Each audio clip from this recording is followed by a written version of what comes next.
Hi, fifth grade. Today we're going to be reading chapter 5 of the circuit, and this chapter is called El Ángel de Oro. It always rained a lot in Crocodon during the cotton season, but that year it rained more than usual. No sooner had we arrived from Fowler, where we had picked grapes, than it started to pour. Our cabin was one of several farm worker shacks, lined up in a row, behind which ran a small creek. There was not a lot to do when it rained. We stayed indoors, telling ghost stories we had heard from other migrant workers. We also played guessing games. When I got tired of listening to the same stories told many times before, I watched our neighbor's Goldfish. From our window, I could see into the next cabin where a fishbowl sat on a small table. I spent hours glued to our window, watching the goldfish glide in slow motion, stirring the jade green plants with its delicate fins. Mama enjoyed watching it too. She called it El Ángel de Oro. But Bob passed most of his time worrying. He smoked one cigarette after another and complained about the rain because we could not pick the cotton when it was wet. If this rain doesn't stop, we'll have to leave and find work elsewhere, he repeated, pacing up and down the floor. Even the thought of rain gave him a headache. Luckily for me, I got to school the following week. Monday morning, after getting Mama's blessing, I headed for school, which was only about a mile from the cotton labor camp. I could see it from where we lived. On the way, I met Miguelito, who lived in the same labor camp. He was 2 years older than I and had started school for the first time that year, a month earlier in October. He took me to the main office and translated into Spanish some of the questions the principal asked me.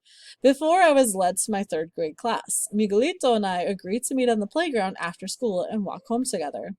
Miguelito was already waiting for me when I got to the playgrounds. We started walking toward the labor camp, following the same route we had taken that morning. The path was muddy and full of puddles, just like the school playground. Miguelito and I imagined the puddles were lakes, and we pretended to be giants stepping over them. We counted out loud the number of lakes we stepped over, trying to outdo each other. Miguelito had longer legs than I did, but I kept up with him until I slipped and lost my balance. My right foot landed right in front of one of the puddles, splashing muddy water on my clean overalls and on Miguelito. The cardboard inside my shoe got soggy and started to fall apart. Once I collected myself, Miguelito and I began laughing. We continued walking, but every time we looked at each other, we would start laughing again. This went on until we arrived at the labor camp. As we approached our cabin, I knew no one was home because our carcachita, or old jalopy, was not parked in front. Want to come in? I asked. I have to go home first, he answered. I'll come back in a little while. I'll be in the back by the creek, I said. Don't forget, our cabin is number 10. I live 10 cabins down from you, number 20, Miguelito replied cheerfully.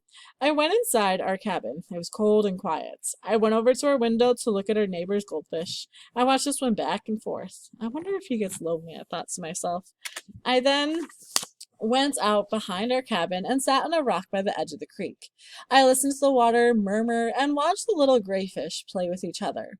The current gently tugged at the plants growing in the water. I picked up some pebbles and tossed them in one at a time, trying not to hit the fish. What are you doing? Asked Miguelito, coming up behind me and watching me jump.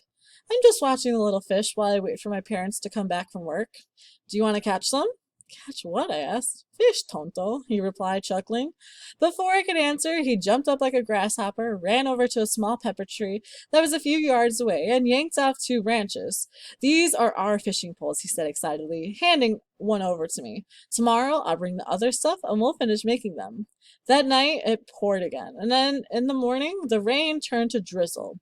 I put my hat on and walked out the door, hoping to meet Miguelito so we could walk to school together. I could not wait to catch fish with him in the afternoon, but he did not show up, and I did not see him at school all day.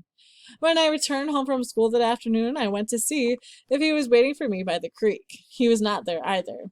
Then I remembered his cabin number. I hurried to number 20 and knocked on the door. No one answered. I went around to the side of the cabin and peeked through the window. The cabin was completely empty. My heart sank into my stomach. Slowly I walked home, feeling a lump in my throat.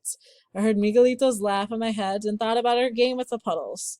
When I got home, I stood by our window and stared at our neighbor's goldfish for the longest time. Finally, my family arrived. They had spent all day driving around looking for work. It rained so much that night that the creek flooded into the dirt streets, making the cabins look like they floated on a lake. Then, days later, when the clouds disappeared and the sun emerged, the lake began to split into hundreds of small puddles throughout the labor camp. One day on my way home from school, I discovered little gray fish in the puddles. I had no idea how they got there, but I noticed that in the smaller puddles, the fish were dying. The mud was suffocating them. As I gazed at the dead fish, the image of the goldfish flashed in my mind. I quickly ran to our cabin and got the empty Hills Brothers coffee can. I filled it with water and began picking up the dying fish in the mud puddles, putting them in the can, and dumping them in the creek. After a couple hours, I was exhausted. There were too many and I could not work fast enough to save all of them. I prayed for rain, but the sun kept beating down, turning the puddles into mud. I picked up one last small dying fish and took it to our next door neighbor, who owned the goldfish. I knocked and knocked on the door until my hand hurt, but no one was home. I placed the coffee can on the front steps and peered inside. The little gray fish looked up at me, rapidly opening and closing its mouth. That evening, I looked through the window into our neighbor's cabin. The goldfish swam peacefully alongside the little gray fish. I sighed and smiled to myself. The next morning, I took the fishing rod Miguelito had given me, placed it gently in the creek, and watched it float away. And that is the end of chapter 5.